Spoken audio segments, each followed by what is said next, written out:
Do you like the sounds of Carcass mixed with the outrageous tones of Strong Arm? This is David Bunton of The Showdown, and we're about to discuss metal.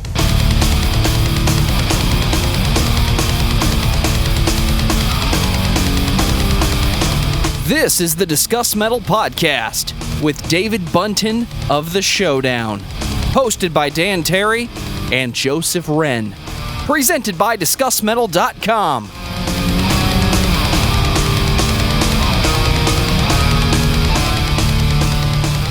Do dueling guitars make you horny? Yes. Are you? That's my new text tone. Oh man, he said dueling guitars. I gotta go. No. I need 10 minutes alone. Yeah, only 10 minutes. I have the pleasure this evening of sitting down with David Bunton of The Showdown. Let me try that again. It's already screwed up. I have the pleasure this evening of sitting down with David Bunton of The Showdown, even though he's not currently sitting, I don't think. Dude, I'm standing. Makes me uncomfortable. No, it's fine. I can sit down.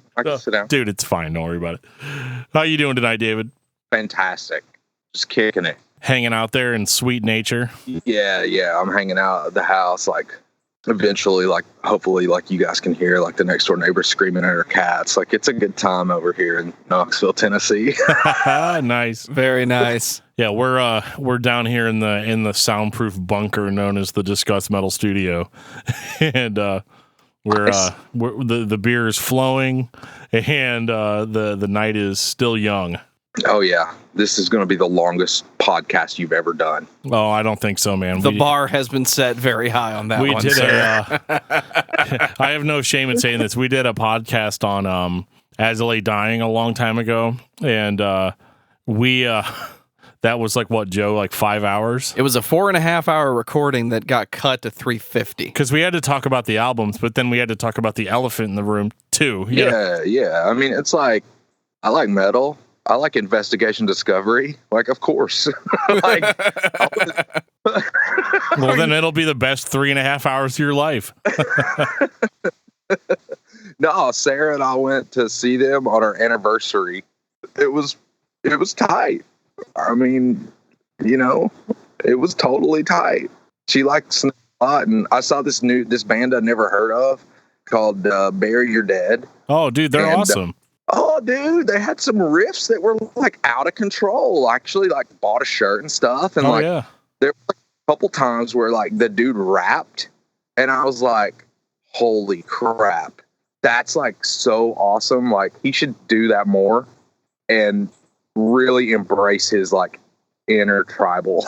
There you go, dude. Why does rap keep coming up on this show? Well, it's supposed to be a metal podcast. I know. Well, yeah, dude, Bury Their Dead's been around for a while. They're one of my they've been one of my favorites for a while. Oh my God, not Bury Your Dead. I do like them, but After the Burial. After the Burial, yeah, cool. Yeah, even better. Yeah, we just did an episode on them a few months ago. Dude, they have some pretty sick riffs, and I was actually super blown away. It was cool. It was a good time. Well, speaking of riffs, let's get into the showdown a little bit here. I'm going to kind of start off a little bit without retreading too much of what we talked about whenever we did the episode. But, the first time I heard the showdown, a friend of mine, a really good friend of the show, Buddy, he went to a Christian bookstore and because that's how we bought albums back then, and he's like, yeah, I got this album by a band called The Showdown. I haven't listened to it yet. Do you want to come over and listen to it with me for the first time? And I was like, well, what does it look like? What's the cover artwork? And he's like, well, it's got it looks like this Lord of the Rings, Black Rider thing. It looks like it's on the field of battle, He's like, I knew it was a metal album. He's like, but he goes, the only reason I bought it is I turned it over and it said produced by Bruce Fitzhugh. Of Living Sacrifice. And so he's like, so I knew I had to buy it, So he brings it home and we listened to it and we were completely blown away because we were like, oh my God, dude, like these guys do like all the good metal shit, like deep growls, some nice singing, some really awesome guitar leads, riffs out the ass. I mean, it was just, it was absolutely what we needed as fans at that time, because we grew up as like Christian scene kids, so like we didn't really hear metal at large, before that too much. And so we were like, right. Whoa, dude, this is like really intense stuff. So we started doing research on the band online, and we were like, what? So apparently this band started off as a ska band, or like, and it's all that stuff. And so having you in person, I just want to get a little bit of history on that. Like what got, I guess like formation of the band, and like when you joined, and like what it was at that time. Yeah, no, we were like me and Travis, who played guitar in the Showdown, we were like, we have been friends since second grade, and started playing in the drum line together in middle school, and played in the drum line in high school. And like our senior year, we got into like, I got this drum set, and like he got this guitar, and like, he would like play like along with this like Leonard Skinner tape that he rented from Flick Video. And like we would just jam like Sex and Candy and stuff. And then like eventually like we got into like punk rock, and like, got hooked up with these guys and this band called 2540. And like we joined. So we were like a punk band from like, I guess like 1999 until started getting like more and more into metal around 2002, 2003. And, then we kind of like punk and metal at the same time, and it just, by the time that we did chorus, we were just like totally about that metal life, you know what I mean? Yeah, I mean that's where we just started off like, oh, we're gonna put a breakdown in this song that's gonna be so cool, and then the next thing we're just like straight thrashing. It does happen like that. I mean, especially like when you're starting with punk, I mean, it's not that big of a jump to throw some distortion on there, and like really make it heavy, like beef it up, Yeah. And like, I don't know, we were always into like, when we were playing in punk band, like Slick Shoes was like the top for us. Like we thought that Burnout was sick. Like Jackson was like sick because he like always played like 80s licks, and like they were just so shred. And so it was like, we started getting into other stuff, and like our guitar player Josh, like that was in our band, he was in the punk version of the Showdown as well, and he was like always listening to metal, like Pantera and like Dillinger Escape Plan and like all this stuff, and like we were straight up pop punk band. I mean, I could not believe that he would look. I thought he was joking. He had this Pantera tape, and like we were like on this trip, and he put it on. I was like, "You've got to be kidding me!" Like it was so far from what I was into, and it's just like, I don't know. We just got more and more into it, especially like with the solid state bands. Like I started seeing Under Oath a lot. Got into Zayo and like. Just all those bands like kind of bridged the gap, I guess, from started getting even into bands like 238, just like really just like expanded my horizon, like on music in general, like started getting into a lot of different things, and it's a good time. So you would say starting out, you were not what you would call yourself a metal fan before the band, or was that something that just kind of generated with kind of the, I guess the peer pressure of having friends that were into metal, Yeah, I mean, that for sure. And I mean, I definitely wasn't like at first like a huge metal fan, but I don't know, like, going to Cornerstone 2001 and seeing all of the bands, like, especially this band that I saw on the Let's Jet stage. They were called Ana Avea. They were so sick. Oh my God, dude, that's a deep cut. I love that band.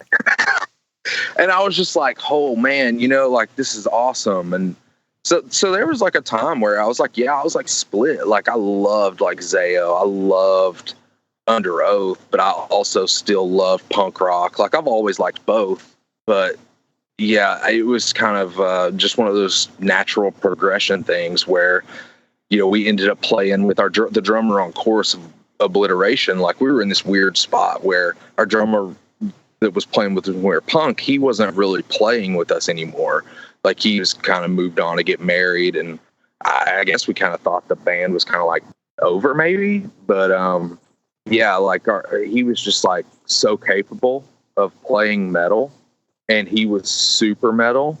So it just kind of, and Josh loved metal, and like it just kind of happened, you know what I mean? So with the, one of the big things is one of the big bullet points for me was the produced by Bruce Fitz here. You guys had transitioned into being a metal band, and you had these songs written that would eventually become a Chorus of Obliteration.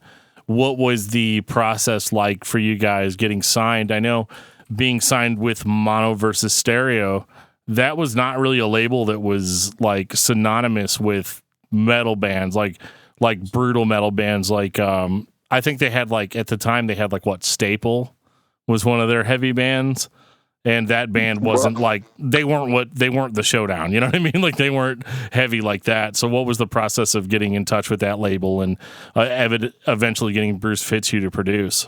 Well, yeah, it's crazy because like the Mono versus Stereo, we actually, our first tour was with Staple. They were on Flickr Records. So like right. Mono versus Stereo was like a offshoot of Goatee Records. And the guy that, was working at Goatee wanted to do his own thing. And he had this band called the Evan Anthem, which they're really sick band. They're kind of like, just rock, like, I guess emo rock or whatnot.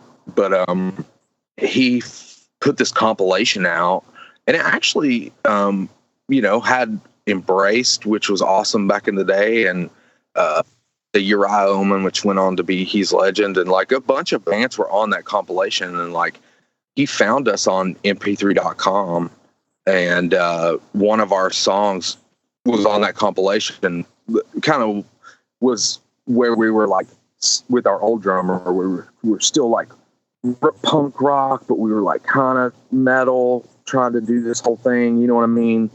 And I was working at Hot Topic at the time and going to college, and like I booked shows, and like like had been to tons of shows, seen bands that I thought were just awesome play for like 20 people, and like I guess at the time I was like 23 or 24, and I was just like, I mean, he would call me like I would be at work, and I would just be like, yeah, I don't really know.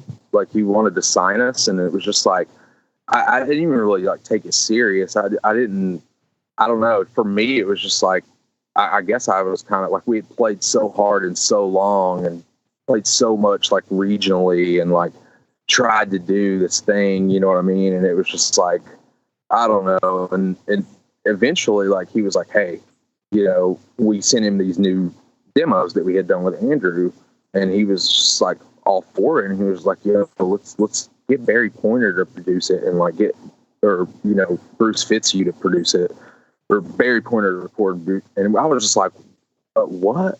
Like, that's legit. I was like, all right.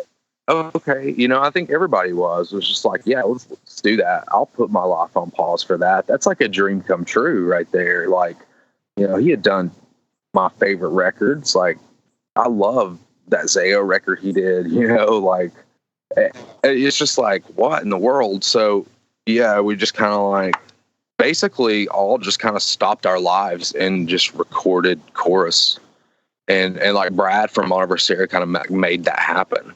Those connections, put the music in Bruce's hands, and it just kind of worked out. And like, we didn't end up doing it with Barry. We ended up doing it with a buddy of ours, Jeremiah, who he recorded Backbreaker and ended up like playing in the Showdown and recording Blood in the Gears. So it was just kind of like, it was a good time. It was definitely like a life-changing experience for sure. So what was it like with Bruce? Kind of, I guess Bruce produced it, so he didn't do the engineering. He just kind of came in and I guess was like a guide for you guys, or? Yeah, for sure. Yeah, for sure. He did. He like, helped us, would like approve the takes, like help us get, the sounds, and would like kind of give us some direction. I mean, for the most part, we had like everything written. But it was just like so special to like have him there. You know what I mean? It's just, it was just like, we knew he wasn't going to steer us wrong. And, so yeah, it was just like, that was really, really cool. I wish that we could have, had it mixed by somebody crucial, but like, I'm proud of that record, and it's the process, and like working with Bruce, it was sick. Yeah, man, it's definitely one of my favorites. I mean, it's still like, it's nostalgic, but at the same time, like I can still put it on, and I feel like it still can sit toe to toe with a lot of the stuff that I listen to, and it blew us away because, I mean, at that time, I mean, even though you guys even though like Living Sacrifice at that time, I think if my brain is correct, Living Sacrifice was broke up, and right. You had like, we were always looking for like that next band that was going to step up and do the metal thing in Christian music, at least, like that Living Sacrifice had done, with their insane career, as far as, I know they didn't get as much recognition as they probably deserved, but, we were always looking for that next band, like who's going to fill that Living Sacrifice void of like playing like real metal with like good riffs and breakdowns and good solos and,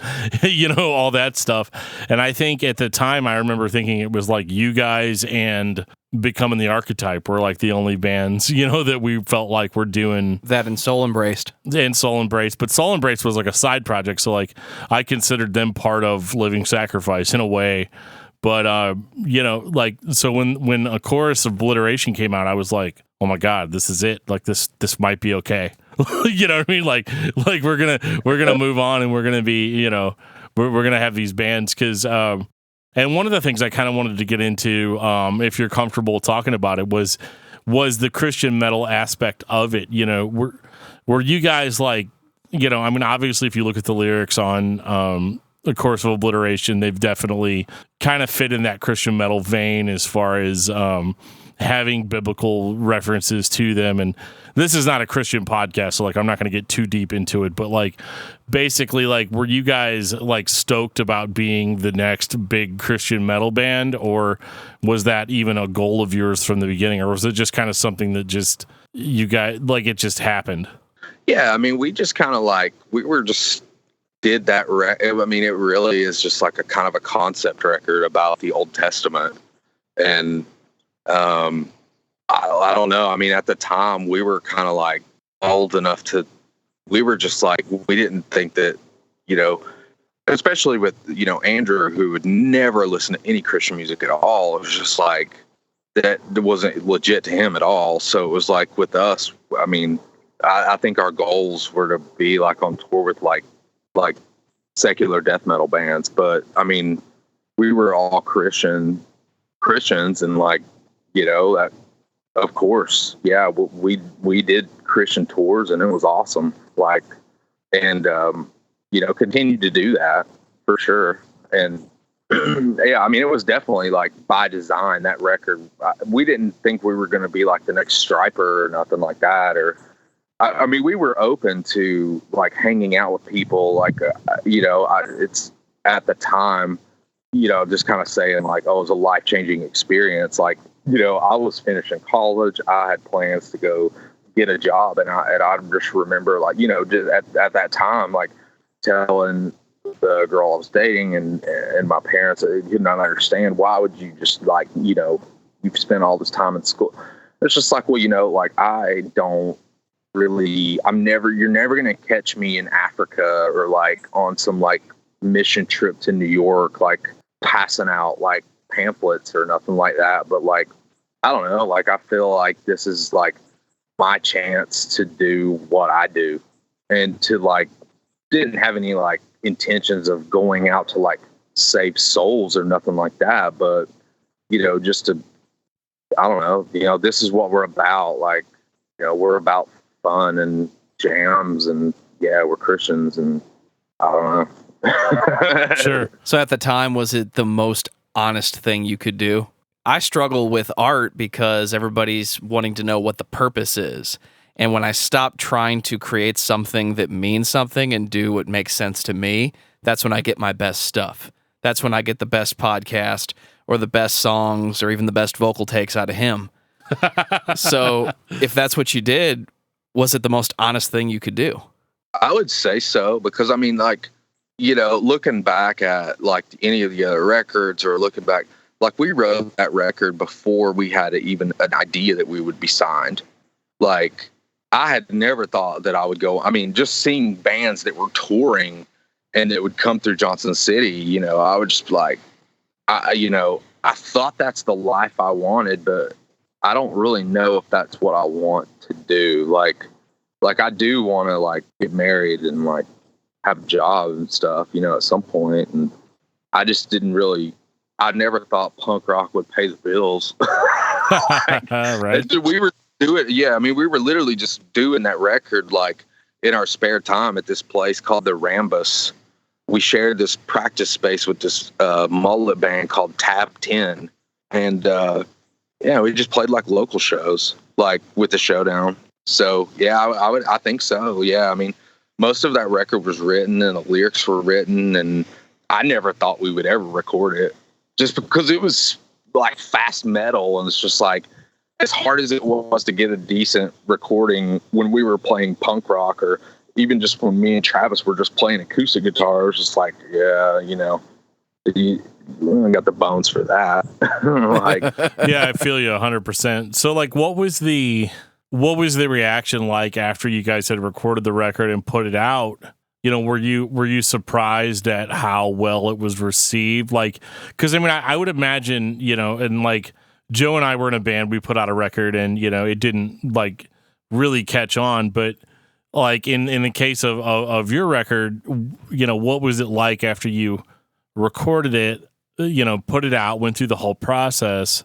Were you surprised at how it was received? Because it must have been like going from 0 to 60. Yeah, I mean, it was a surprise for sure. Like, I mean, as far as like across the United States, like, man, I couldn't even believe like that we would put out a record and people would care about stuff. I mean, we played all over the South as 2540 and even as Showdown, like in the South. So, you know, those places that we played, like in Kentucky, like London, Kentucky, Hazard, Kentucky, like different places, like, you know, around the South, like those people really supported us, because I think they just thought it was cool that like a band had it, like that played all of the shows, like, and we still continue to go and play in those places till the very end. You know, like we got a lot of support from those areas because we played there since we were playing punk rock.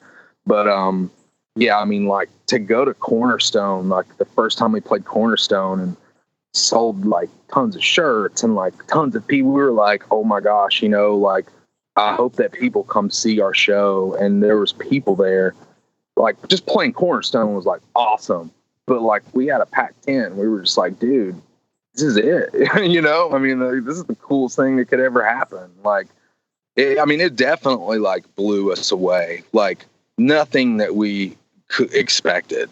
I don't think. I know I did not. Yeah, it's definitely kind of a different thing where you're like, you know, because I'm even that way with the podcast. You know, like we sent a YouTuber that's relatively popular, like has almost like 1 million followers. I remember sending him a message a couple of months ago and being like, hey, man, I think it'd really be really cool if you did an interview on our podcast or whatever. And like, didn't really think anything of it. You know, I was like, so I gave him this like big laundry list of like people we've talked to like try to impress them or whatever, you know, like it'd be this big deal. Right. And he sends me a message back and says, dude, I'm a huge fan of your podcast. I listen, you know, all the time or whatever. And I remember being like, you're bullshitting me. Like, there's no way, you know, like, you know, because of like what we do in because we do this in our spare time, you know, we don't like really get like paid to do a podcast, you know, But what was funny about it is I remember kind of having that same experience, that I remember being in a band and making demos and passing them out to people, and, you know, flyers and shirts and stuff. And so I always find that aspect of a band's career to be very interesting, where you get to a point where you're like, you know, on Friday, it's just me promoting all of this. And then, you know, come Monday or Tuesday, all these people suddenly have heard it, you know, and that's got to be like, just, I mean, it transforms you. It transforms your mind in a way, I think. And, you know, I mean, I want to say at that point, I mean, you guys toured pretty extensively after that came out, didn't you? Yeah. Yeah, it was weird. We like went on tour with Staple and Mortal Treason, and I mean, I can even remember doing that like tour, just being like, golly, I don't know if we'll ever be able to do this again, or, you know, it was just kind of like one of those things where it was just like, you know, wow. Like I just remember thinking like, oh, when we get back home, like after Christmas, like what am I gonna do? You know, like right. I don't even, like I quit my job to go on this tour, or I took an extended leave or something. Yeah, and I mean, it was just like, you know, the next thing you know, like we went back on tour with and Becoming the Archetype, and Point Zero, who is now War of Ages, was on that tour. And then the next thing you know, we're like going on tour with Becoming the Archetype again and Showbread. And then it was just like nuts, you know what I mean? And then by that summer, we got to tour with Showbread and Blindside again, or Showbread again, and then Blindside, which was nuts. It was like a 2-month tour.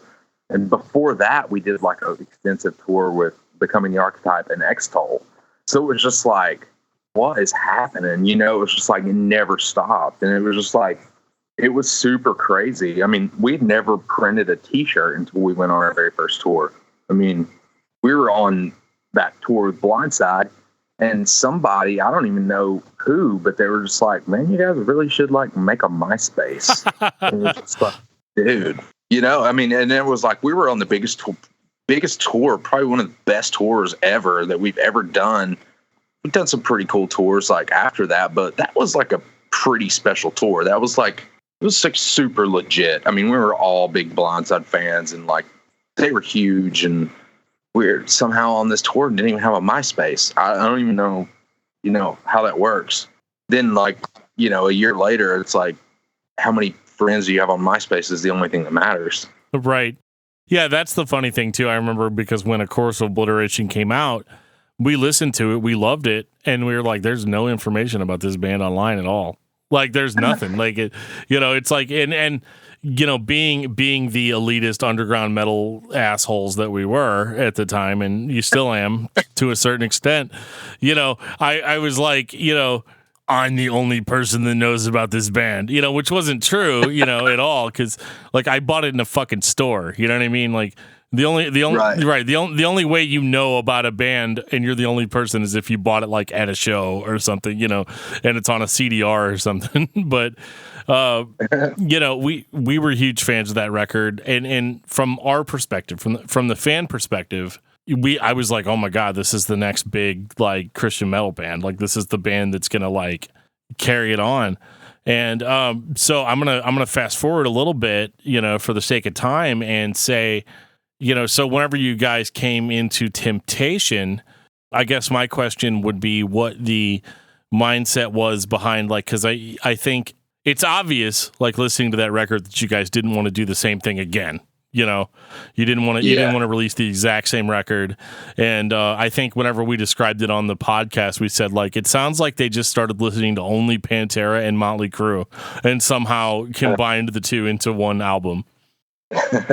Yeah, I mean, I definitely have an answer for that. To answer your original question about, you know, we didn't want to make the same record, it really honestly just happened on accident. Like, there were just some things that happened to us, like, throughout, up until that point, that literally, I think it made us, like, just insane. Like, then, you know, we're playing tours, and then we played this like Roadrunner showcase, like still remember trivia first starting out. this A&R guy, Mike Gitter, was there, and he was just like wanted to talk to us after the show and stuff, like, oh yeah, you guys are gonna be the next whatever. Like, it's weird hearing that stuff, especially when you're just trying to jam and survive. You want to hear that. You love that. Like, it's like, man, oh wow, it would be awesome if I could actually do this and like make money and like, you know what I mean? Yeah, like, absolutely. That would be tight. And he's like, oh yeah, they've got this producer that I want you guys to go down and work with, and I think it'd be great to go make some demos. And I guess they worked it out with Mono versus Stereo or whatnot. And so we ended up going to Memphis and recording I Victim, Breath of the Swamp, and then this other song with Paul Ebersold. And man, we got down there, we just clicked with Paul, and he was like awesome. And he had like produced Hits and Three Doors Down and like all these bands, and we just went. We were just on that ride. You know what I mean? We came out with like 3 like radio rock songs, and we were just like, we had a blast doing it. And like, we love 80s metal, like for sure. Like, we've listened even when we're listening to Warrant. Uncle Tom's Cabin is one of our, that's always the one we would throw on all of these 80s metal songs. So it's just like, he was pulling that out of us, and like that, he was like actually like producing like, song structures and this and that and the other. And it was like the first time we heard ourselves on tape like that. And we were just like, cool, and we were into it, and it was fun. Whereas Give Us This Day was the next song we wrote after Chorus of Obliteration, which we recorded Give Us This Day for like a European release of Chorus, and then we re-recorded it for Backbreaker. But that's kind of like where we were going. And then we had this like random, like just like curveball thrown at us, and we end up with Paul. And, I don't know how much it cost, but it cost a lot of money. I think they spent like a lot of money for us to record with him and then get it mixed with J.R. McNeely, which is a dream come true. I mean, all that stuff, like doing Carry On My Wayward Son was like Paul's thing. You know what I'm saying? Like, he like really wanted us to do that. And, I was kind of like, I don't know about it. It's still kind of weird for me, but it's weird because it's like triple digital platinum on Spotify. And I'm just like, what in the world? Yeah. Like, I guess I'm into that, whatever. But it's just like, it was just a trip. Yeah. We are very critical of cover songs on this podcast, and that's mostly from our personal preference. You can either play the song the way it was written, or you can do something totally original. But if you butcher a cover, it's like, okay, really, did we need another cover of In the Air Tonight? Dude, you nailed it. Yeah, I was going to say, you nailed it. We didn't hate it for sure. I think the exact thing that I said on the podcast was, it's a really good cover. I don't know if we needed it, but it was a really good cover. Yeah. No, I mean, I feel you. I don't know if we really needed it either. I'm glad we did it. I mean, I'm pretty proud of our DC Talk cover. I'm going to be honest. Oh yeah, dude, that shit was spot on. Yeah. Speaking of Warrant, does it bother you as much as it bothers me that the record was called Uncle Tom's Cabin until they wrote Cherry Pie because they had to? It's a great song. It's a great song.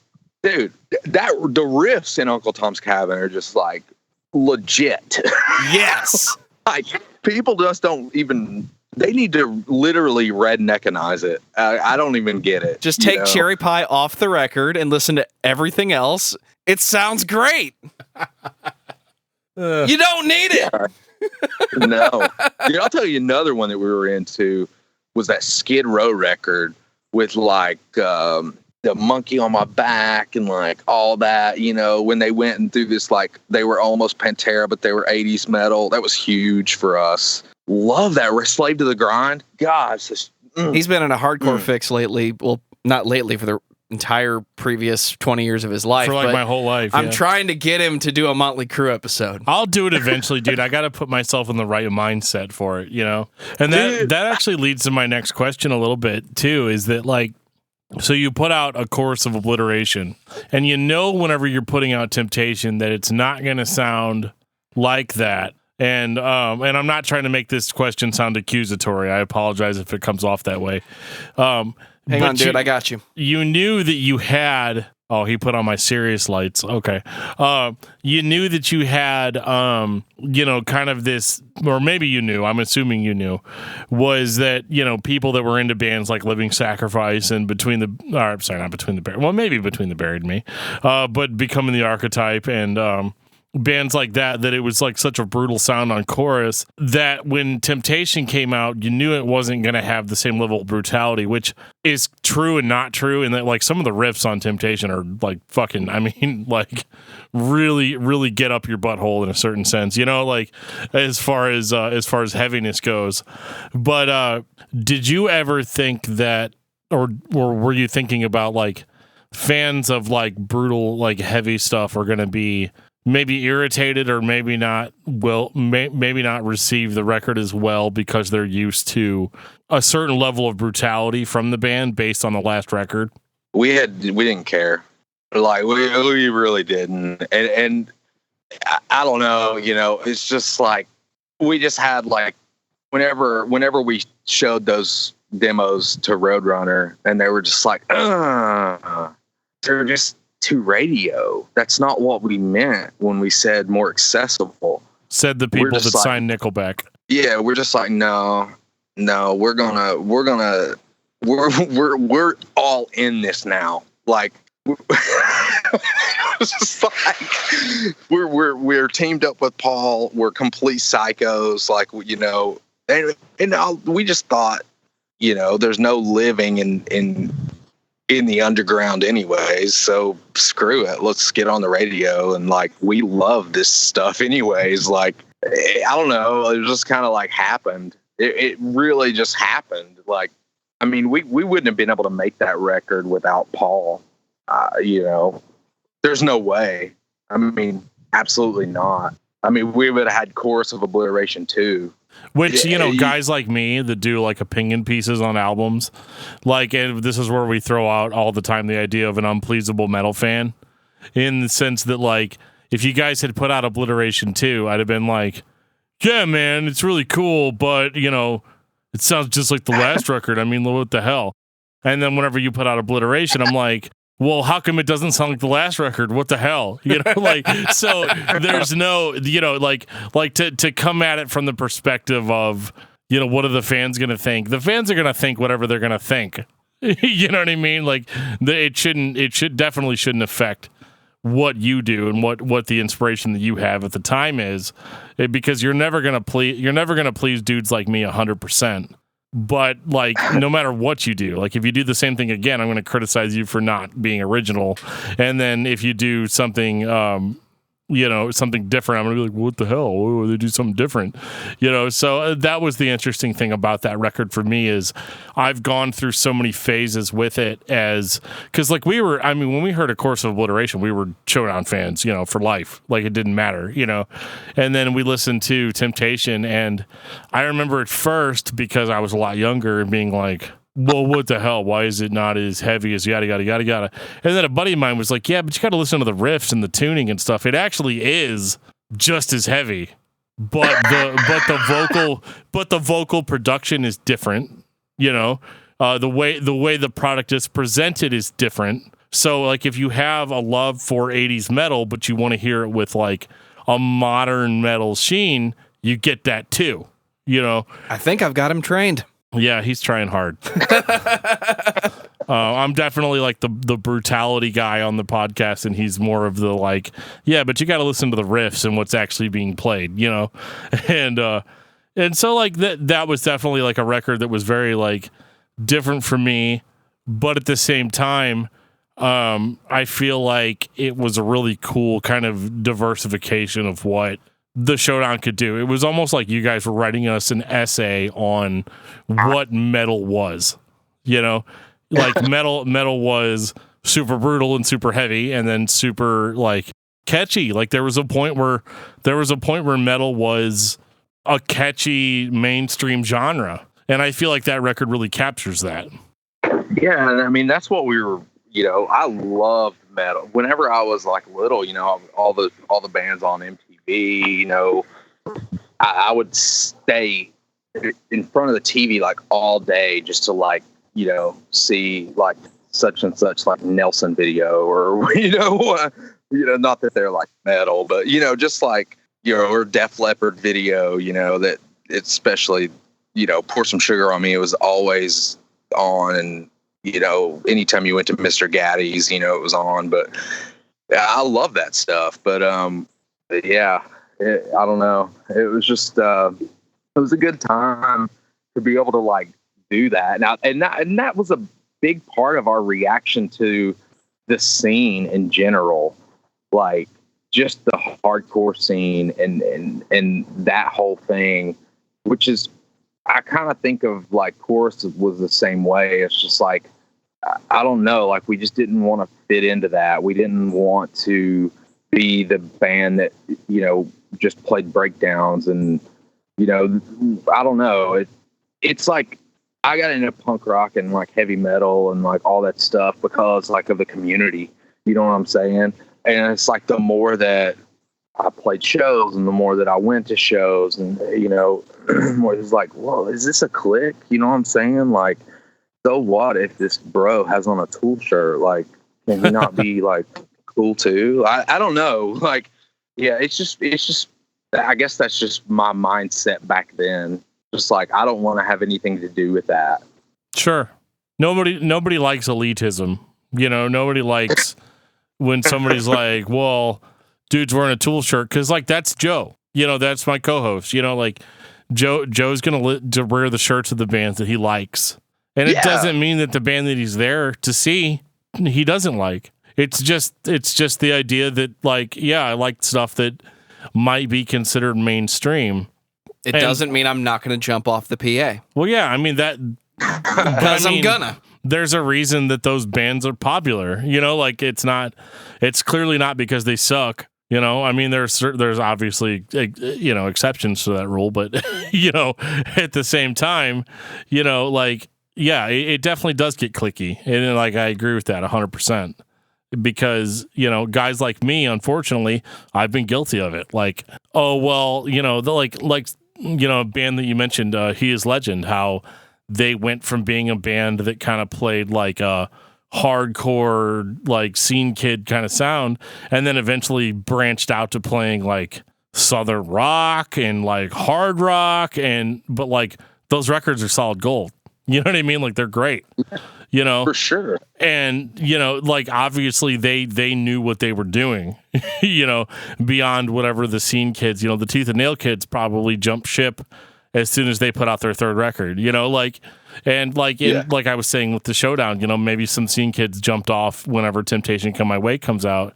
And, that can be frustrating if you're the kind of person that just trolls the internet and looks around at like what people say.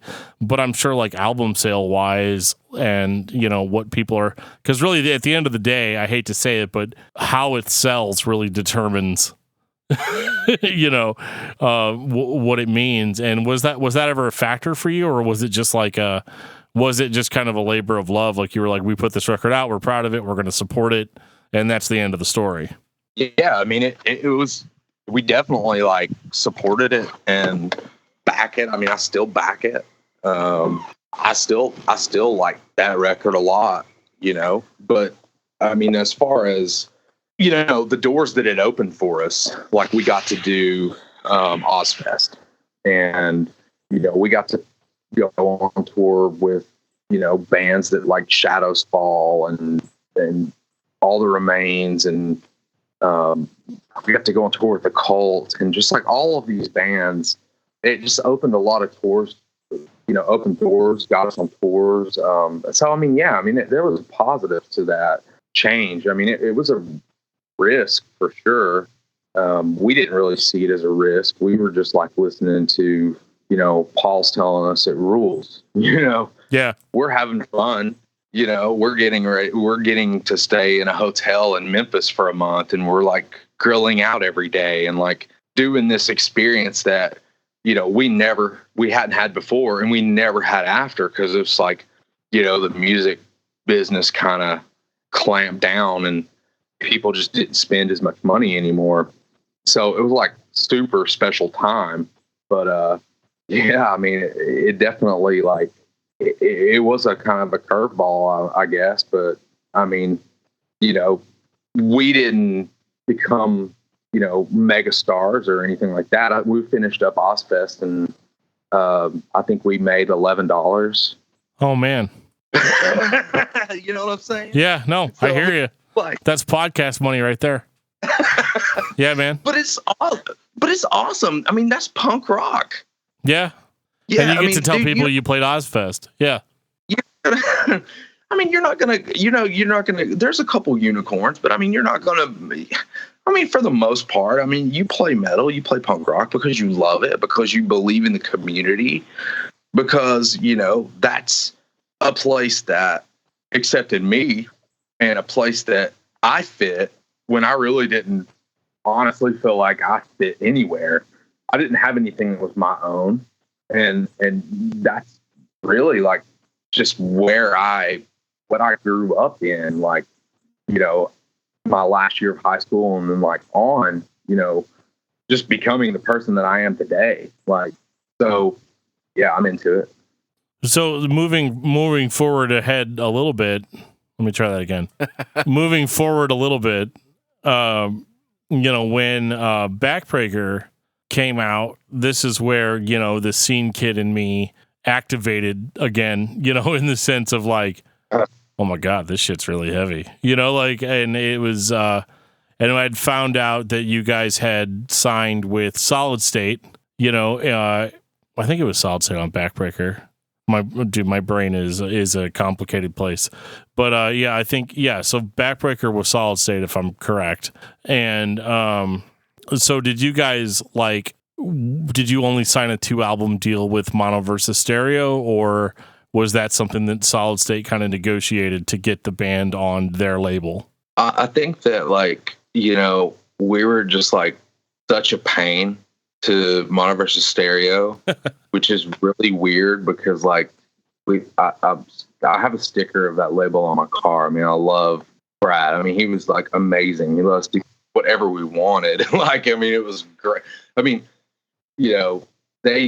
they put it all on black for Temptation. Like, that's awesome. But yeah, I don't know. Like, we had, I guess, quite a bit of debt, and like somehow it all worked out. Like, we were working with managers, and they basically were trying to get us, like I said, like all those people were coming to see our shows, and we were just clouded with all that stuff. And we ended up going to Solid State. I think they bought us out, and that worked out well for us. So, and it was a good move. Like, we were glad that they were interested, because it was just like, after Ozfest, and we went on tour with, after Ozfest, we went right on tour with Shadows Fall right after, and we were right on tour with The Cult. And then, we came back and we were just going to write a record, and, things had just changed, and we knew that we weren't going to be able to have the opportunity to make a record with Paul again. And, I just remember talking to Josh and, just feeling like, let's just thrash, dude. Like, let's do it ourselves and thrash, and, just do what we do. Like, it's not going to happen this time the way it happened last time. And we all knew that. And Travis, ended up not being in the band for the rest, like Backbreaker. And we did it as a 4-piece, and, it happened the way it did. We did it with Jeremiah, who recorded chorus, and had a lot of fun doing that record. As far as like, I mean, it was just all us. We just worked really well with Jeremiah. I love recording vocals with Jeremiah. He's like the bomb to record vocals with, and he ended up like playing bass in our band, and for the Blood and the Gears. And it was just kind of like, well, this is where we're at. And I felt very like lucky that we were able to go to Solid State, like, in tooth and nail. Cause I love that label. A lot of my favorite bands were on that label. So it was a cool, like, especially now, just to be like, whatever, like, small percent, like, of that story that our band was, like, that we never thought we would even be on like a compilation for that record label, you know, to be able to put out 2 records. And I mean, that's cool. Yeah. I mean, it's like a dream come true. And that, like, you listen to these Zao records growing up, you listen to these Embodiment records, you know, and have that feeling of like, you know, wow, you know, we've kind of like truly kind of gotten to that point where Solid State makes sense for a band like The Showdown. You know, it makes sense for everything that they've kind of built as a label. And one of the things, you know, like I personally, like I really liked Backbreaker because this is just straight up, I was really into like the God of War games, the video games that were on PS2 and stuff. And so whenever I started seeing the track titles, because I followed Backbreaker from like when you guys announced it to, you know, when it finally came out, and I was really, really into the whole Greek mythology side of it. And I thought that was really cool. Like, it was super metal, you know, to like, you know, take these concepts where I don't feel like enough bands really cover that mythology. But then, you know, you've got a band that's widely considered to be a Christian metal band, how you're mixing the concepts of Greek mythology with some of the Christianity angle. I don't think the Christianity angle was like super blatant, you know, on that record. But at the same time, like, I had become kind of disenfranchised with a lot of that stuff at that time, you know.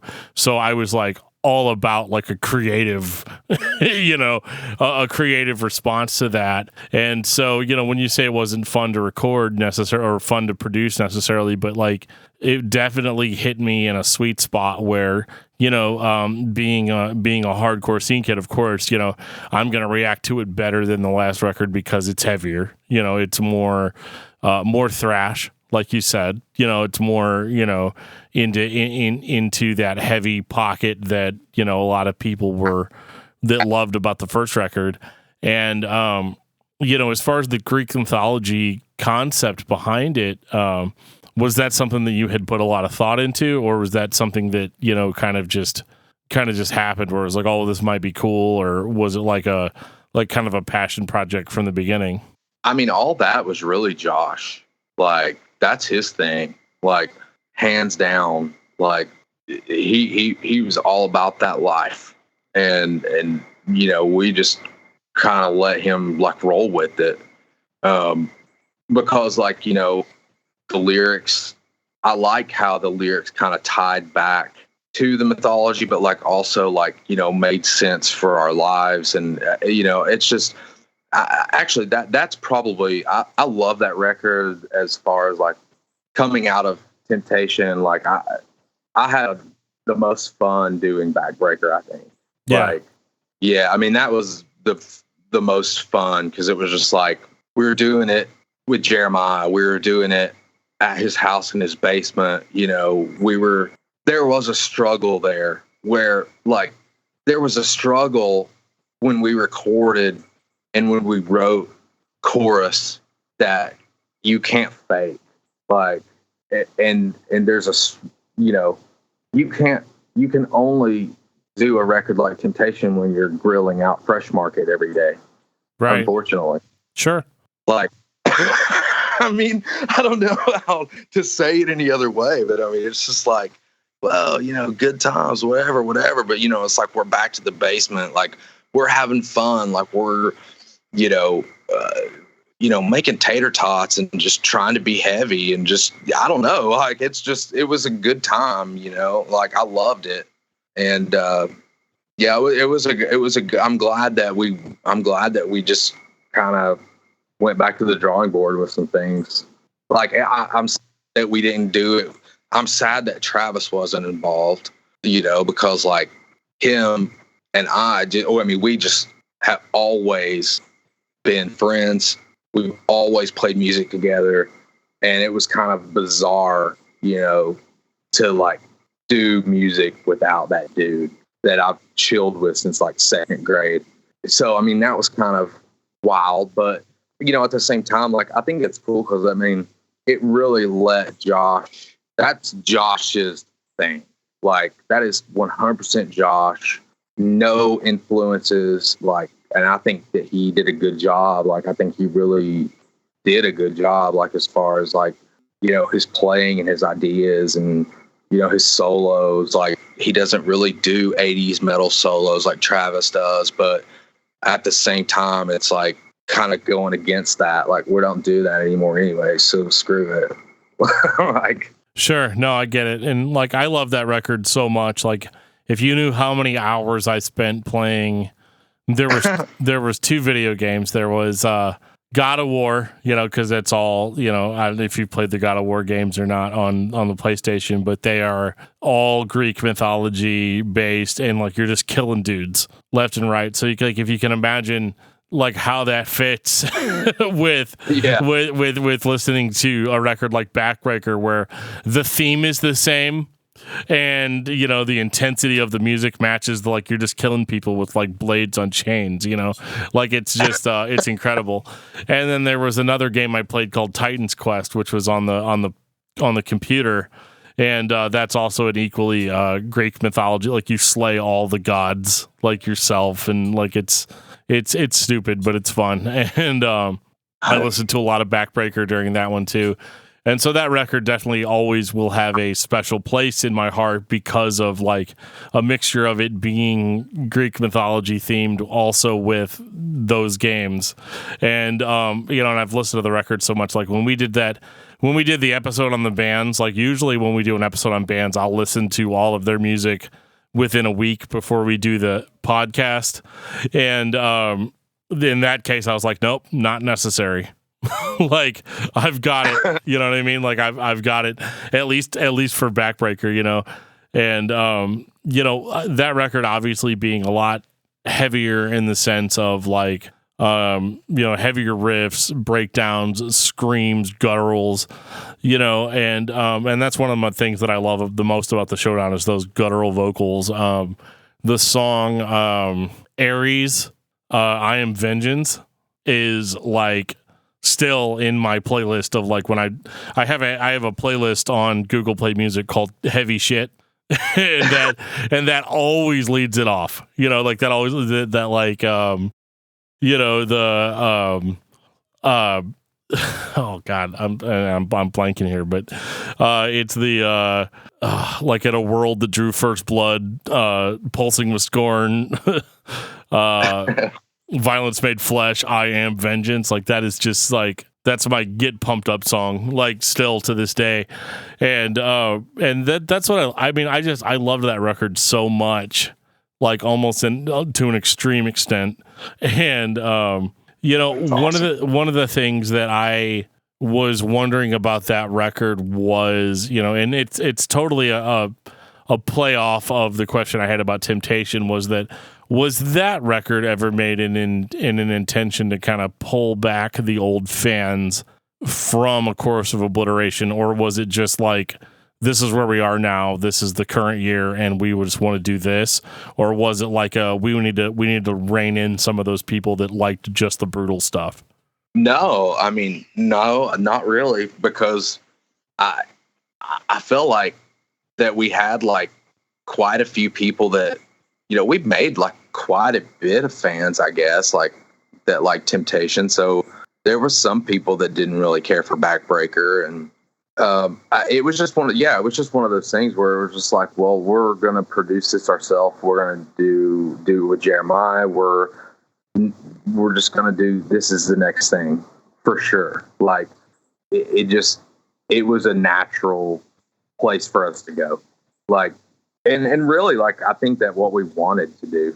So, like, as far as like, we just played Temptation live so much that it was just like exciting to do something different, And I think that like the managers that we had at the time, the people that were working with our band didn't really care for that move.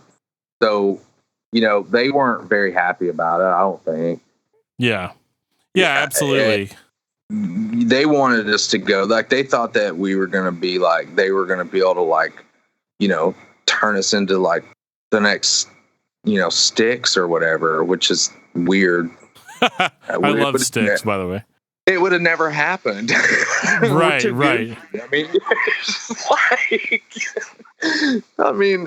I don't know. Dude, we were made for the basement, man. We were never made to open for Hinder. Well, at the end of the day, you're a heavy metal band. And that's the thing. That's the thing that really always blows my mind about how some of these. Oh my goodness! Let me try that again. That's the thing that a lot of these industry people don't really accommodate for, is that like, you're a heavy metal band, and the funny thing about heavy metal is that like, it was really cool for a lot of people for like a decade, like as far as mainstream music goes. But then it was like when these bands were like, I want to be heavy. Like, I don't think there's a lot of metal bands out there that are like, I don't want to be heavy, or I don't want to be extreme. Like the whole point of starting a heavy metal band is to kind of be against the system to a certain degree, like, whereas people like to hear nice sing-songy songs, but these dudes, they want to write riffs and they want to write, like complicated guitar solos, and and it doesn't matter what era of metal you're from. It's literally just like, we want to do something that's going to make people be like, oh wow, versus being like, oh yeah, this song, connected really strongly with my feelings, or it's a song about a relationship. There's not a single Showdown song that's like, yeah, my girlfriend broke up with me and I'm pissed off about it. You know what I mean? Like and if there is, it's like so overcoded in like metaphor that you wouldn't even pick it up, but like that's the thing that always blows my mind about these industry guys, is they're like, how do we take this untamed animal and put it in a cage and make it just do the things that we want it to do? Which, I mean, probably wasn't like that exactly, but you know what I'm saying? No, man. I mean, it was. I mean, people always want to tell you what to do. You know what I'm saying? And it's never what they want. Like, just like with man, I'm tripping over everything. This is crazy. It's just like, the dude from Roadrunner says, it's too radio. You need to do more of this or whatever.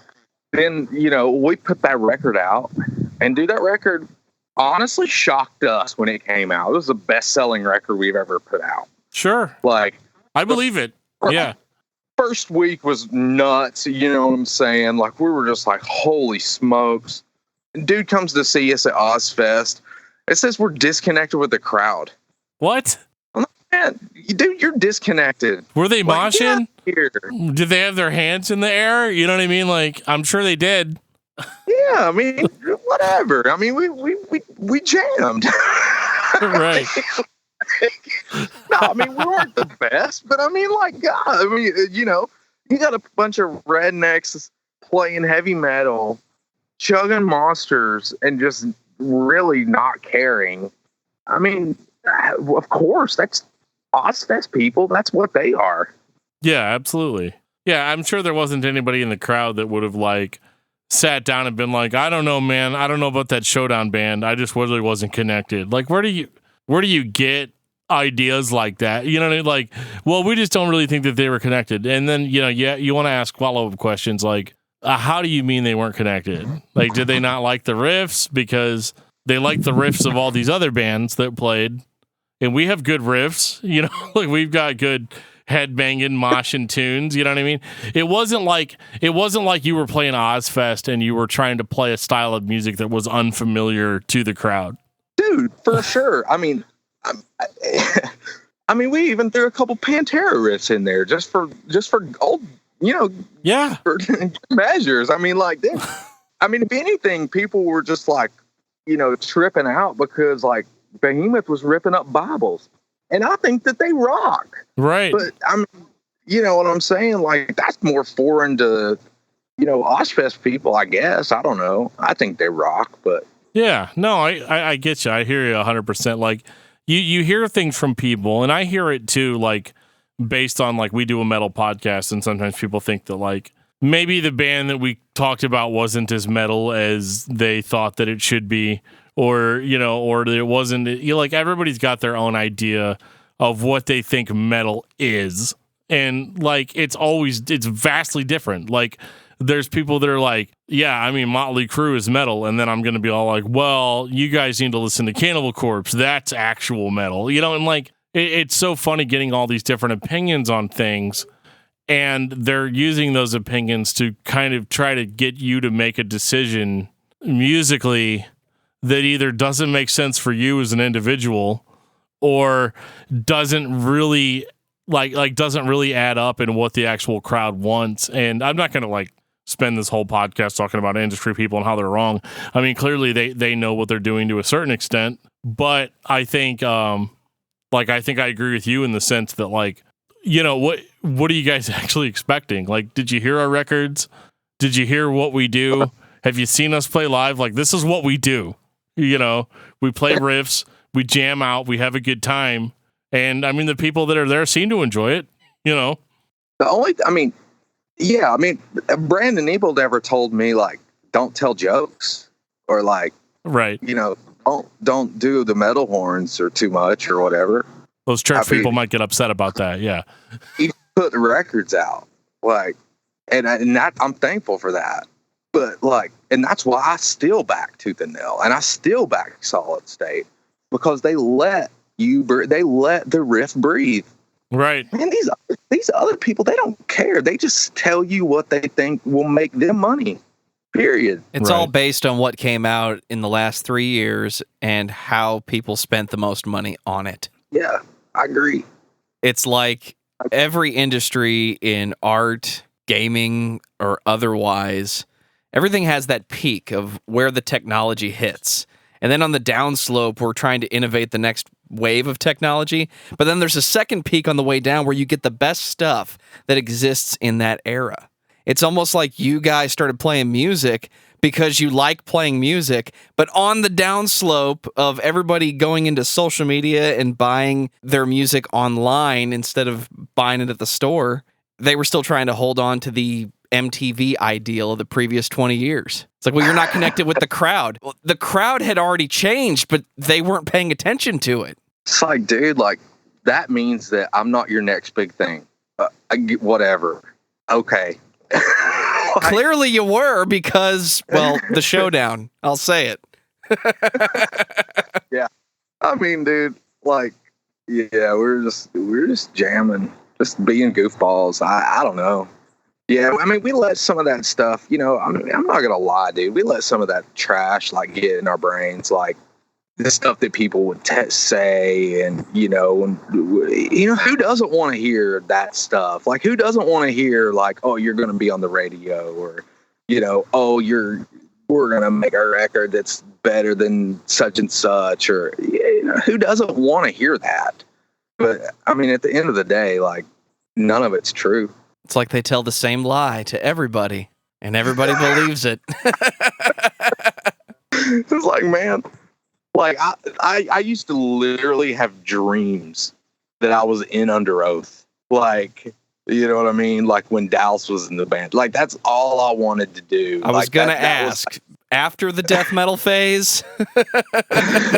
Yeah. I mean, like, during that, dude, Cries of the Past was awesome. 1 year at Halloween, I put that record on like our front porch and like just blasted the music, like, and the trick-or-treaters loved it.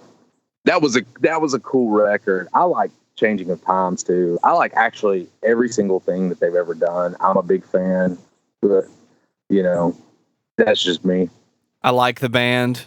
They've done some things that I like to make fun of on a daily basis, mostly the emo stuff, but Dan picked a good time to come back to the table here. You realize he's talking up Christ from the Past here. Dude, of course, I go to the break. He brings back one of my favorite records. Well, catch me up, guys. So what's this Christ of the Past talk that I clearly missed out on? He is praising Under Oath like they are the greatest thing ever. Well, I mean, that's kind of true, though, right? Yeah, I mean, I'm a big fan. I used to be, I used to like go to all their concerts, would drive. Like one time I almost fell asleep. I saw them in one city and drove to the next one. Like, I would dream that I was in that band. They were like my favorite band, and it's just awesome. I still love them. I still think their records are awesome. I actually just saw them. Our tour manager, Riley, he tour manages them, and he plays in the Almost now, and it's just a trip. Like, that's just a trip, and I like pretty big fan. I mean, we played that first Almost record a lot in the Showdown van.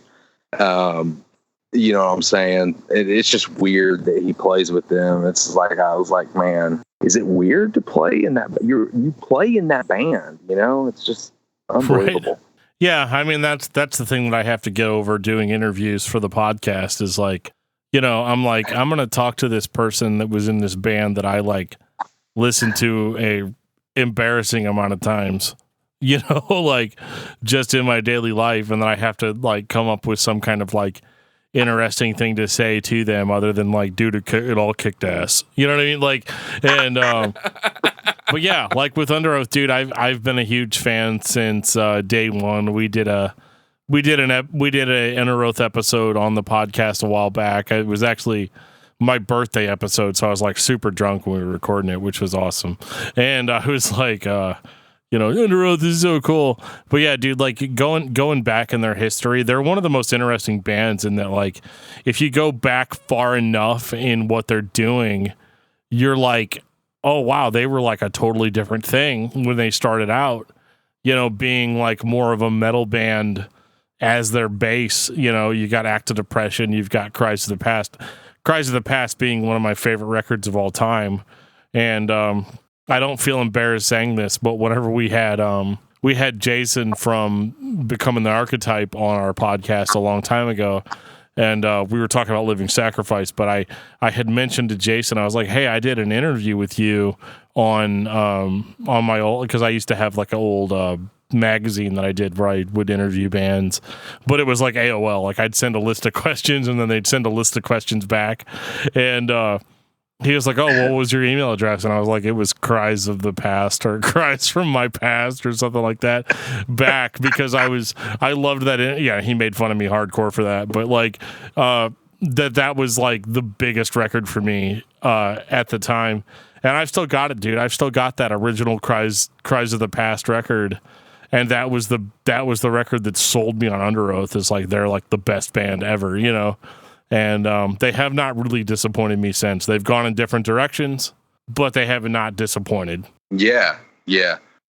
I've always been like super stoked on them. I think one of my favorite records of theirs is Lost in the Sound of Separation. Oh, yeah. That one just still, and I mean, I like all their records, but that record really just is so gnarly. It was like their previous record before that, but like a little bit more visceral, in places. Like, it was just, yeah, I love that record a lot. And I've talked so much about it, but like, yeah, it's probably one of my favorites, like right up there with Cries of the Past, even though it's like a very different sound. One's like straight shred metal, and the rest of it, the other one is like more of like a hardcore or whatever. So this part of the conversation should make most of the people on the labeled group nice and happy. Yeah, we did it. We talked about Under Oath a little bit, so it's okay. I can post this now and spam it on your group, and it's fine. Dude, right? And I don't understand. Like, all these people hate so much on Under Oath, and I'm just like, man, give me a break, man. People hate success to a certain degree, like I'm not gonna lie. Like, when we did our episode on the Showdown about Temptation, I hated on it a little bit, because people hate success. It's part of humanity, and the fact that Under Oath did so many things right at so many different points in their career that people are just gonna be like, yeah, I mean, I hated that they started adding singing vocals to their music. Well, how do you expect anybody but like me, and like, how do you expect anybody besides like maybe the three of us to listen to that? So like, they have to have that, You know, they have to have that stuff. I mean, it wasn't really melodic singing as much as it was monotone, high-pitched yelling, but we can go with it. but then you go off and you listen to the Almost records that are just him singing, and they're really good. You know, like it's not just what you're saying. Like it's not just monotone singing. You know, like it's actually really like heartfelt and like means a lot.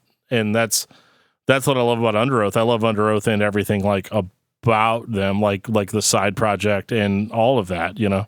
Even when Spencer went off and did his own, like, I think it was called Sleepwave, like I like that too. Because I had been such a fan of the band at that point that I was just like, yeah, man, anything they do is cool. You know, like I'm into it. So like, are you hating on like monotone pitch screams? He is. Not me. We did an episode on the podcast about the band Thursday recently, and I was like, oh man, I love that singing. I love all that. Because like I'm a metal guy, but I'm also kind of like an emo guy. So like I like both. Make sure you represent properly. And just me, not Joe Thank over you. there. But you know, like I was like, no, his singing's really cool and it's really heartfelt and it's really cool. And you know, and he was like, dude, the guy can't sing. Like, what's your problem? You know, and I'm like, he can't. I was like, no, he can't sing. It sounds really cool. It sounds different. And he's like, yeah, but like he can't sing. You know, it's like, well. And eventually it just turned into like, well, fuck you, dude. You know, like, I don't know what to tell you, you know, but I want to keep this a little bit more on track though, because we have not got through Blood in the Gears, and then we can open up to whatever we want to talk about after that. But I just want to hear, but we have to remember, I want to hear your thoughts on Magma by Gojira.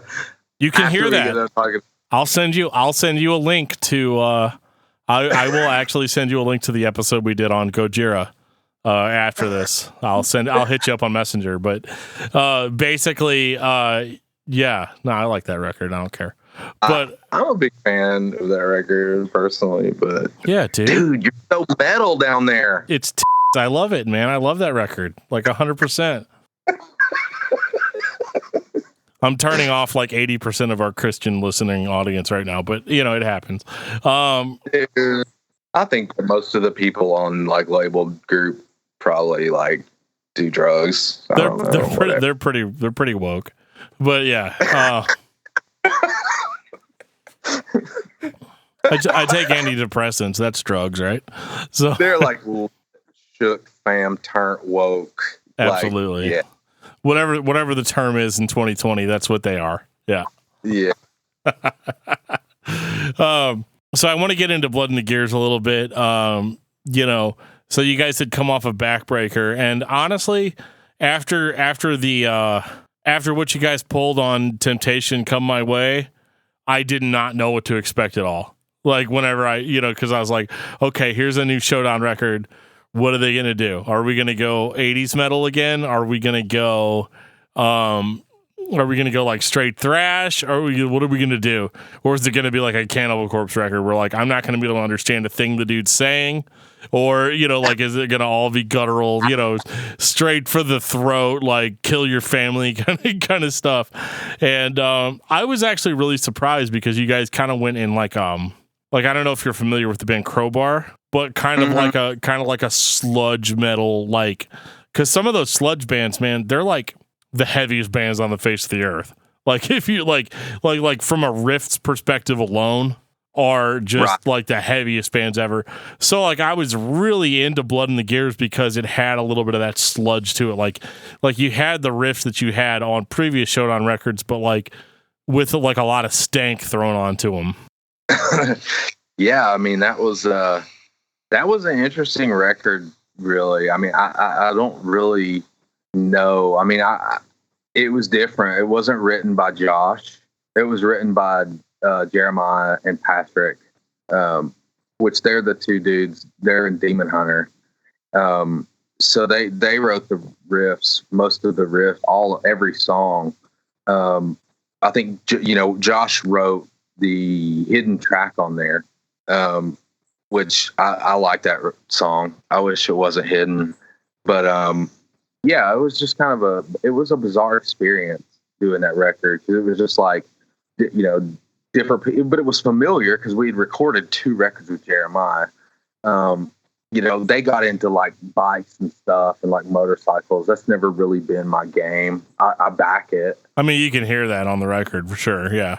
I back it like 100%. Like, I'm not bike hating at all, but like that's, so there was kind of like at times, like, like in our music video, like I wore a vest with like a patch on the back and man, that ain't me, man. Like, but yeah, it is what it is. I mean, yeah.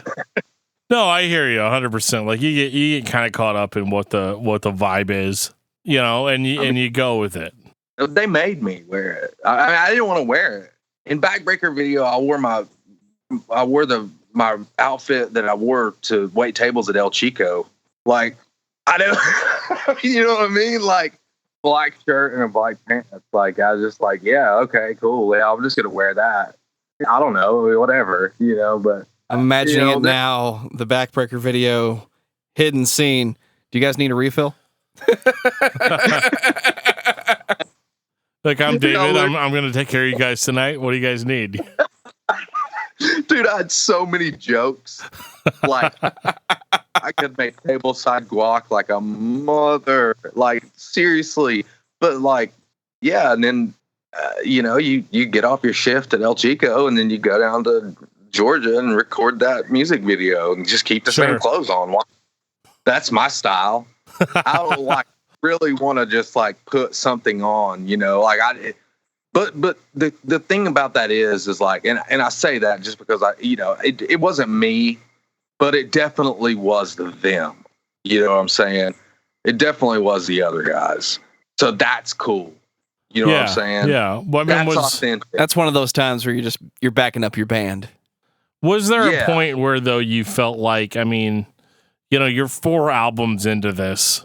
Is there a point where you feel like you're just showing up for work, or is it more than that? Is it still kind of that connection you got with your friends and wanting to kind of help them achieve what they're trying to achieve? No, I mean, I can't. I mean, I was into it, the whole time.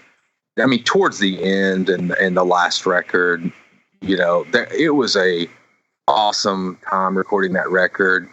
But I mean, I don't know.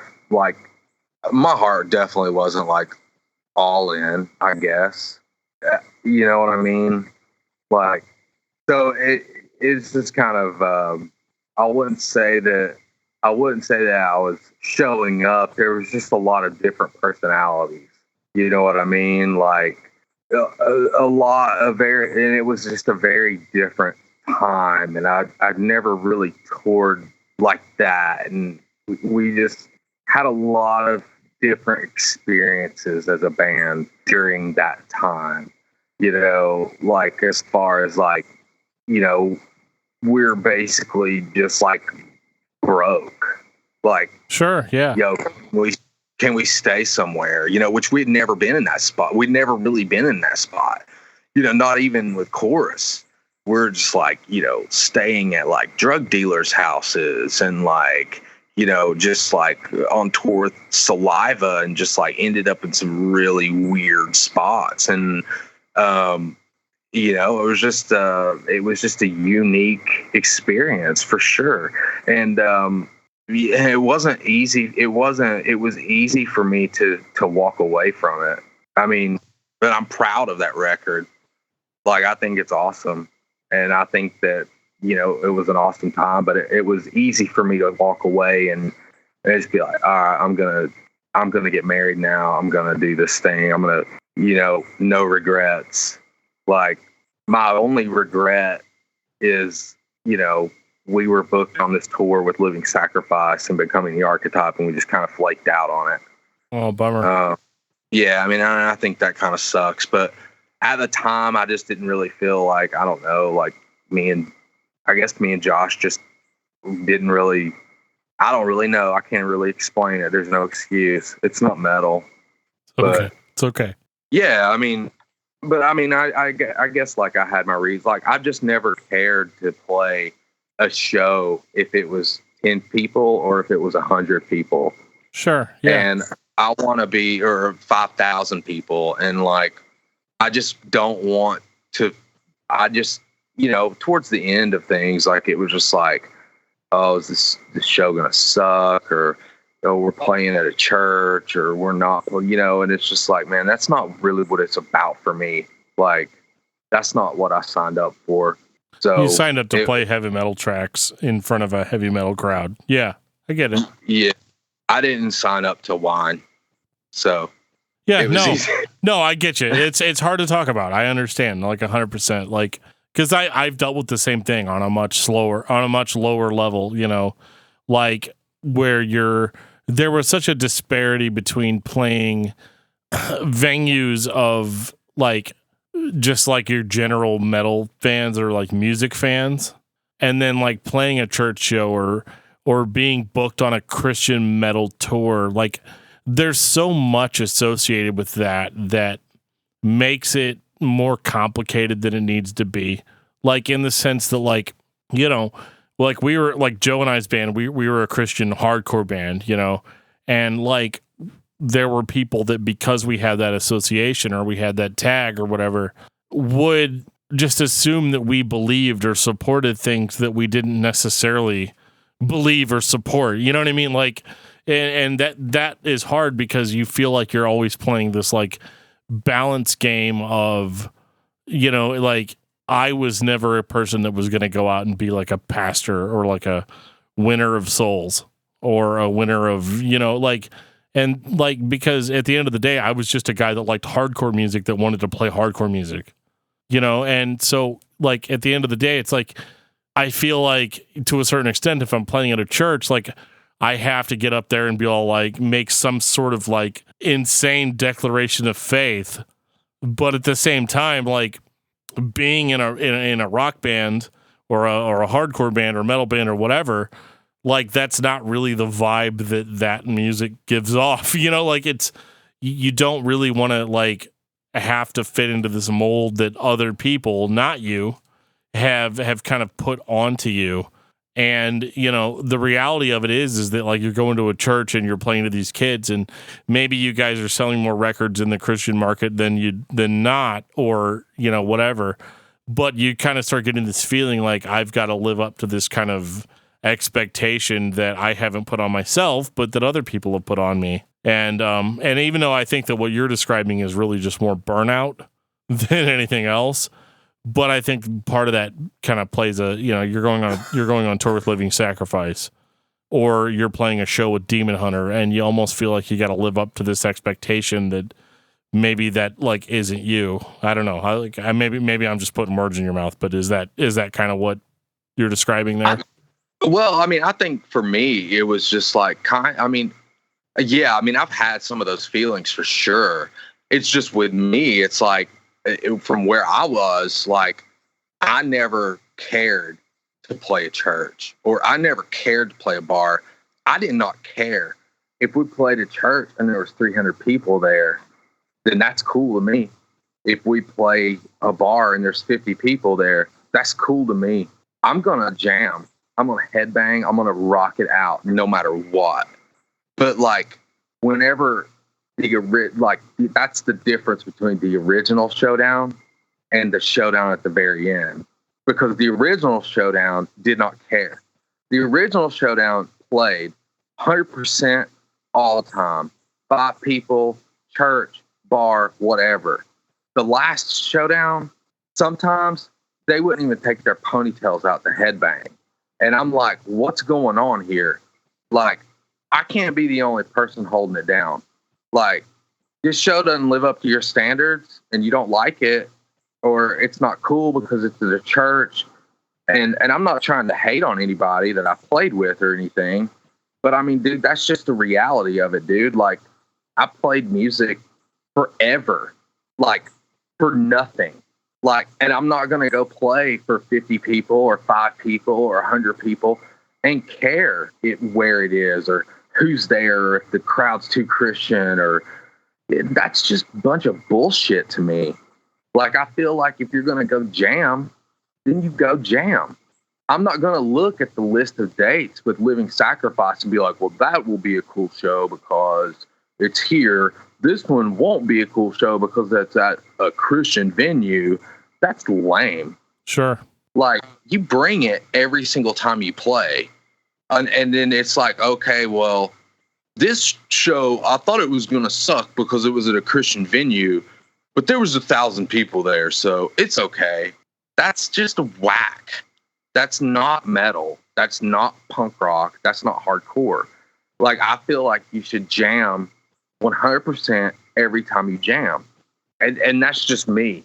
Like, you play it because you love it, not because of what a bunch of people are going to give you that you're playing in front of. That's not going to be there forever.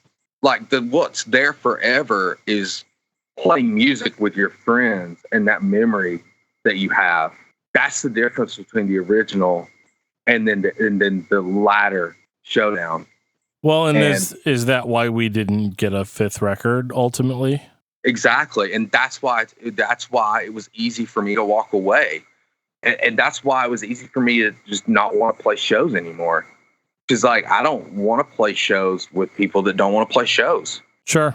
And like, yeah, I mean, that's not to discredit them even. It's just that they are at a certain point in their life where you're out there, you're not getting, like, paid, or if you are getting paid, you're not getting paid what you need to be getting paid. And it's a hard decision to make where, like, I'm going to quit my job or I'm going to go on hiatus at my job in order to go out and do this tour. And so, yeah, I mean, I kind of understand it from both sides in the sense that, like, you know, am I doing this because I want to do it, or am I doing it because I think I'm going to get something out of it? Yeah. And it's easy to have a bad attitude. You know, it's easy to, I guess it's just a unique situation. It was like 3 of the people that you're playing with are in Demon Hunters. So they're going to go play a show and, you know, it's going to be packed out and it's going to be awesome and it's going to be this and that and the other. But it's like, you know, then you're going to rock and roll. But when you're playing for 50 people, we're not going to rock and roll. I don't get that. Like, that's not cool to me. So no, I don't really care to stop playing. Sorry, labeled, or sorry, anybody. I'm not trying to hurt anybody's feelings. I love everybody that I've always played with. I mean, it just is what it is.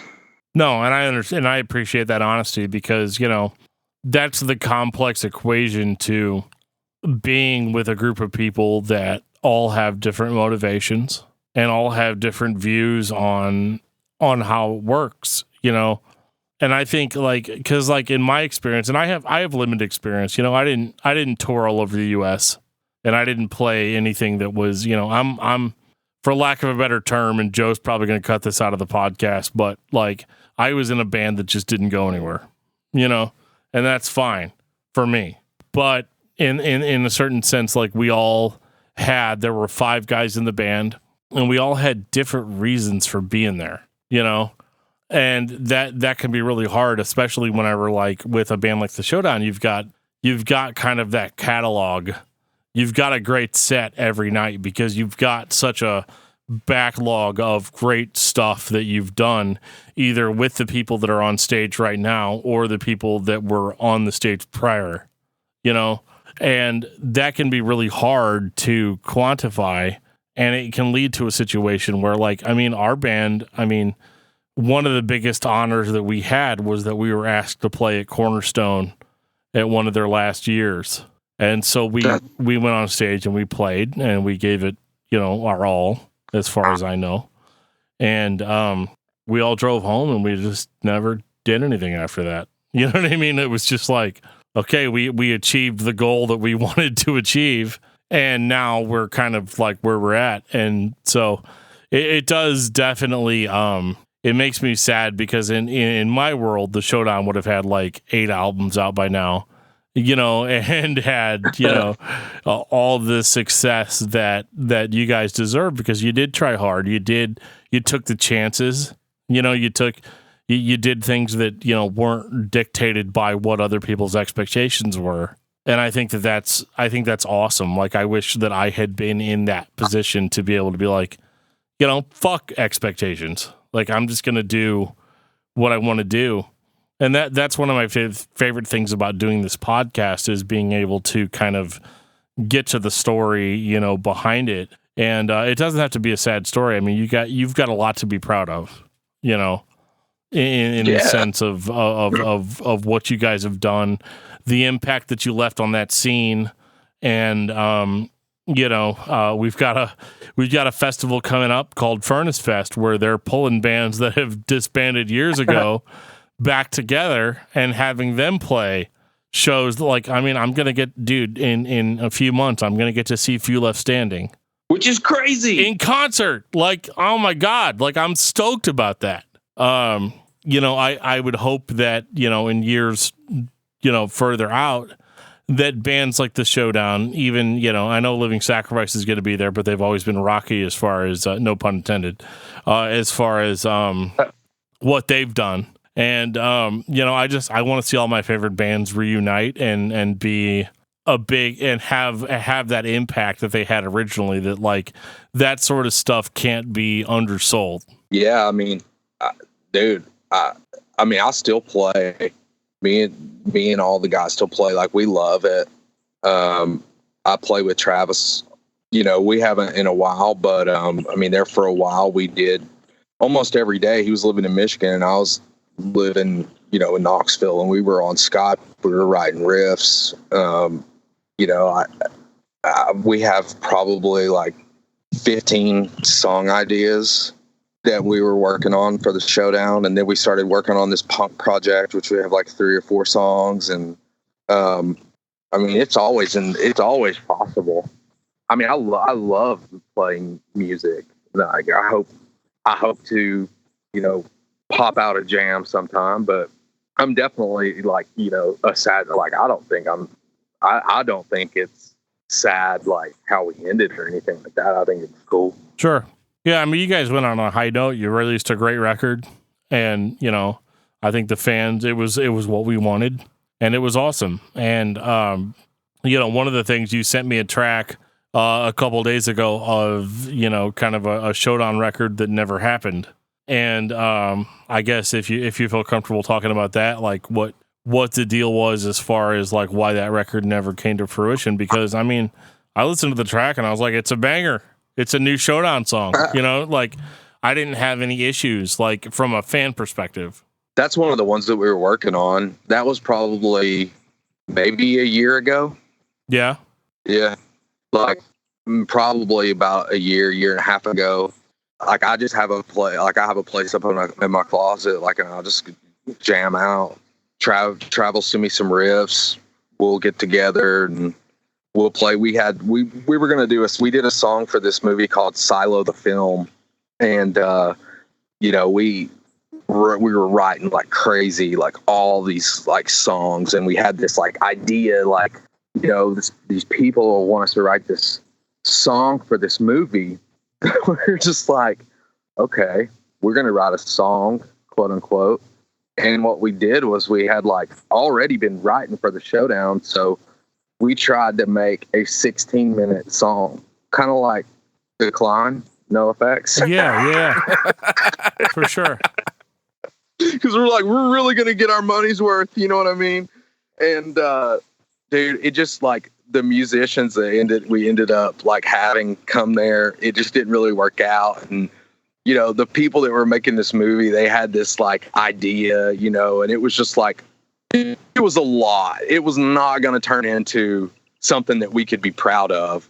So, or, you know, as far as like, this is the Showdown, like, you know, we loved some of that riff I sent you, like I was singing on, like, yeah, we had fun with that. And like, we had some pretty killer riffs that I enjoyed, but it just wasn't going to work. It wasn't going to happen. So we just like wrote a whole new song in the studio and whole new vocals and just had fun with it. It's kind of like a hardcore thrash song. You know, yeah. There's this movie, it's got these kids in it and they're in this band called Skull Crow.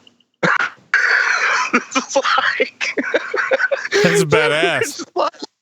Yeah, so we were just like, you know, they're just like really wanting us to be Skull Crow. So we're just like, screw it, we'll just be Skull Crow. There you go. Like, yeah, we're just it's a cool like, name too. Yeah. Yeah, no doubt. If I heard that, I'd be like, dude, dibs on the band name. Dude, yeah, it was so fun too, because like I never wrote lyrics for the Showdown. But like when me and Travis started playing and like writing music and trying to get like, I started like writing like lyrics and you know, not just like coming up with like, I would come up with vocal lines in the Showdown, but I never like wrote the lyrics. Like Josh is just the jam at that. So it was cool to like have the opportunity to like put my own words on songs and then, you know, do it so much that I was like comfortable enough to like just knock something out completely random in the studio that like, you know, it was fun. That's awesome. Well, I'm gonna transition the interview a little bit towards what have you been listening to as far as in the past year as far as records go? I'm a big fan of Stryker. I love them. I think they're very cool, and they don't scream, but they're so metal. Oh yeah, dude. Like Stryker, I mean, they've been around forever. You know. I love that White record. Like I just randomly saw it a couple years ago on Apple Music, and I was like, oh, this is cool. And it like kicked in, and it was just like, whoa, this is awesome. And then I went and like watched the videos, and you know, they're like doing like Mortal Kombat moves in their videos. Like they don't take themselves super serious, but they're still like crushing riffs. Oh yeah. Like, yeah. I'm a big fan of it. For sure. I like Ultraviolence. I think that they're awesome. Which named their band after the oh my god, have I forgotten the name of the band? Death Angel. Death Angel's first album, Ultraviolence. Yeah, like it's awesome that they've kind of continued on in that same vein, you know. And yeah, like I've been checking out a lot of spacey death metal. Like that's my thing, has been spacey death metal. So like that Blood Incantation record that came out last year. Oh my god, like some of these bands like continue to blow my mind as far as like how far they can push like death metal, which is a style that like, I mean, honestly, like, yeah, your mom's not going to listen to. But it just like me being like a weird video game science fiction fan, like a nerd, basically, for lack of a better word. For them to put out records that are like space themed like that. I mean, that record just absolutely blew my mind last year. And I can't like I can't put it into words how much that meant to me. Because I just love anything having to do with metal and space. You know. That's cool. Yeah, I checked that out. I checked that record out after we had talked the other day, and it's pretty gnarly. Like it is gnarly. Yeah, like if you're into like old school death, you know, like Human or Individual Thought Patterns and stuff like that, it's like very much in that vein, but it's like super modern. Yeah, that's like it's crazy how like, because I saw that I listened to that record, but a lot of the records like I'll check out, like I don't really know. I just like go to Apple Music and hit metal, and then I'll just listen to the ones that like look cool. Sure, like, yeah. Like, and it's like I found so many bands like that, and it's like it's like almost like it's like the version of me when I would go to the record store and like buy like records that I just thought looked cool, and like, but I guess I'm not spending money on it. So there's more of I guess like when I would go and I would like, ooh, who saves the day? Like, you know, this record looks really cool, or you just whatever, and you buy it, and you don't like initially like love it, but you paid money for it, so you like really like almost just like you have to listen to it at least 5 times. Purchase justification, yeah, absolutely. Yeah, and then you end up loving it. But so there's not as much of a buy in there, but like there's just been so many cool bands I found. Like I found this one band just based on what their record looks like, Night Demon. I thought they were so cool. That's cool. I think that, have you guys heard them? No, I haven't heard them. No. They're awesome. They're so awesome. They have like some jam. It's like Welcome to the Night or something. And like their music video is like, the lead singer is like a serial killer. It's like super cool. That's cool. Yeah, but they're really cool. They're kind of like a more grindy, less polished, more Judas Priest striker. Okay. No, that's cool. Sold. Yeah, you definitely sold it to him. Me, I'm gonna have to like wait a couple days and then listen on a day that I'm not like expecting to hear screaming vocals, but I'm gonna probably dig it. I'm getting a lot more into that kind of stuff and some of the older stuff because like I grew up as a solid state scene kid, so like I definitely went through a period in my life where I was like, if it doesn't sound like Embodiment's first record, I don't give a shit, I'm like, yeah. But I have gotten into that riff-tastic stuff thanks to Joe over there, and like he's opened my eyes to a lot of different bands. But man, what are we at? We're at like 2 hours and 15 minutes. So I think I'm gonna go ahead and cut it there for tonight, dude. We cover so many different types of bands on our discography discussion podcast. So I'm gonna keep you on my queue of people like. I'm going to throw a band out to you every now and again and be like, do you want to talk about this band's albums with us? And we should do that. Dude, I'll do it anytime. Yeah. I love talking about jams. Absolutely. Yeah, it's a lot of fun. And like that's the fun part of the podcast. And I hope that you go back and listen to some of those episodes and definitely start with the Showdown one first. And then you can send me messages and be like, dude, you were way off base here, I love that. I love that stuff because like as a podcaster, I also try to do better, every time I do something. So, to get that kind of feedback where it's like, well, I was in the band and what you said was totally off base or whatever, don't feel shy about telling me that stuff. No, I mean, we wear our influences on our sleeves. I mean, as far as like with our music, I mean, we definitely copied a lot of bands. Copied Decapitated, dude. I was hard for me to go to that As I Lay Dying show. I'm not gonna lie. Yeah, I hear you. Like we went so far onto that where it's like, I mean, you listen to the record and the record jams. Like it's not like you're like, oh, forget this guy or whatever. Like if you're a fan of that band, they gave you exactly everything that you wanted to get, from a next record. And it's just up to you as a person to decide whether or not, like, do I go with this or do I not go with it based on whatever the allegations are, And that was definitely the hard part for us, for sure. I mean, I personally they would never take us on tour because they said we had racist riffs. So I really don't even racist know. Riffs? Yeah, quote unquote racist riffs. Because like it sounded like Pantera riffs a little bit. Yes, I don't even know. I never even heard that before. Oh my goodness. That's a new one for me. Dude, I don't get surprised much on this podcast, but that surprises me. Yeah, I mean, you got that. He said we had racist riffs. Danzig wouldn't take us on tour because he read our Wikipedia and found out that we were Christians. Oh, fuck that guy. Yeah, okay. Yeah, right. Like, whatever. Like, they need to go have their own show. We listened to his band Sam Hain, and it wasn't very good, so fuck him. I do like the Misfits, though. Yeah, I was just a little salty about racist riffs. That's crazy. Racist riffs. Wow. Yeah. I was like, man, you don't even know me. You're like, and I didn't write the riffs myself. Fuck that. Like...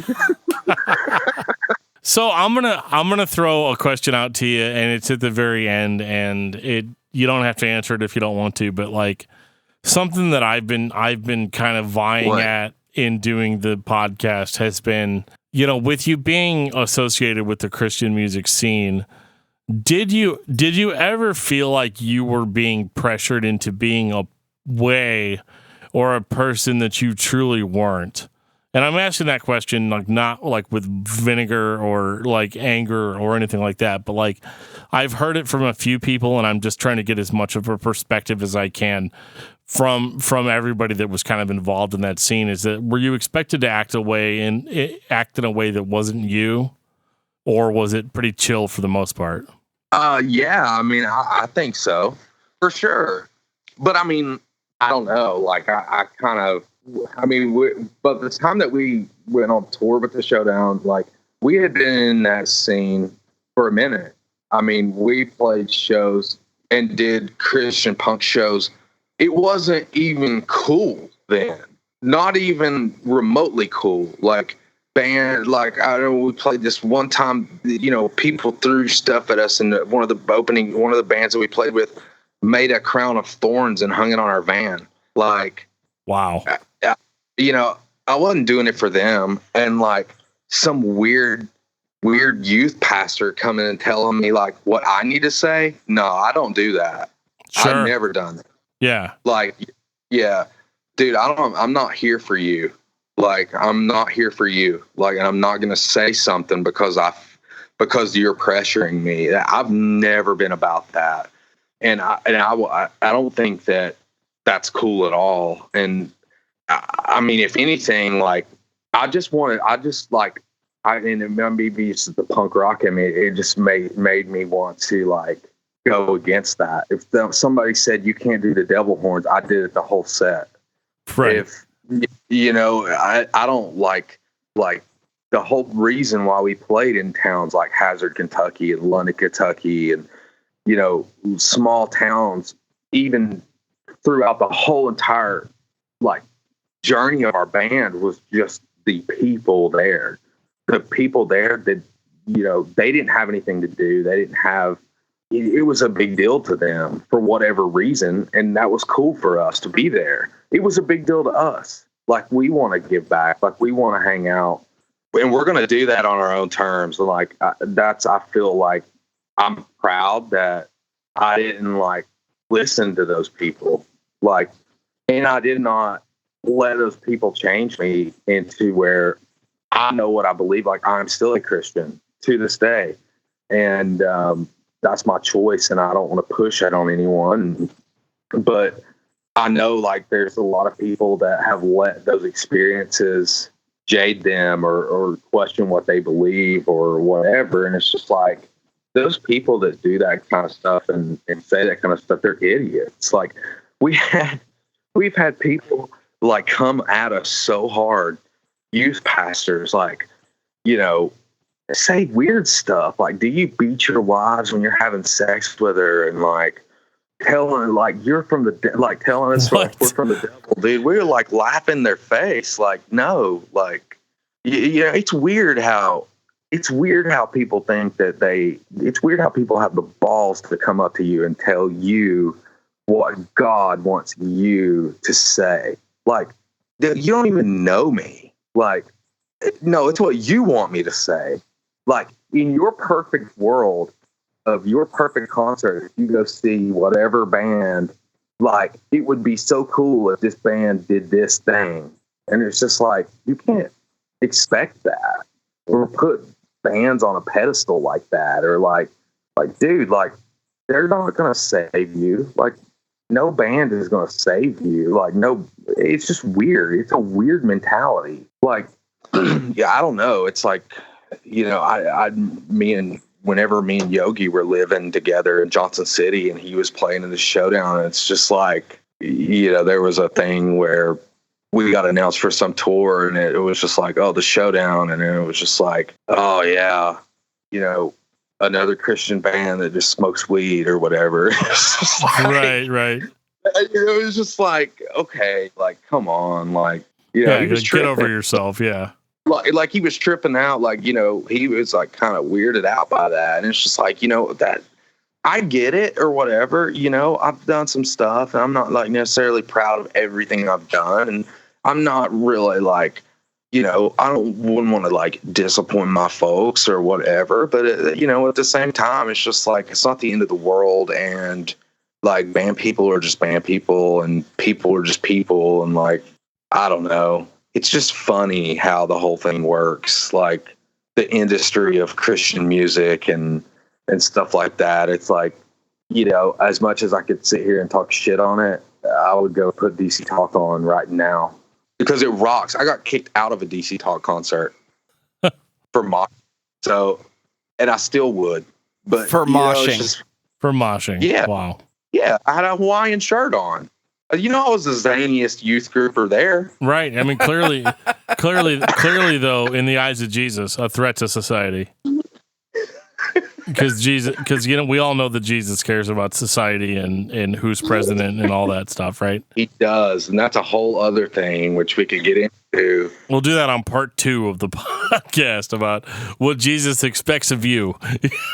He doesn't expect anything from you. He just wants you to party on and be excellent to one another. There you go. Station. Yeah. There you go. Wild Stallion. Wild Stallion.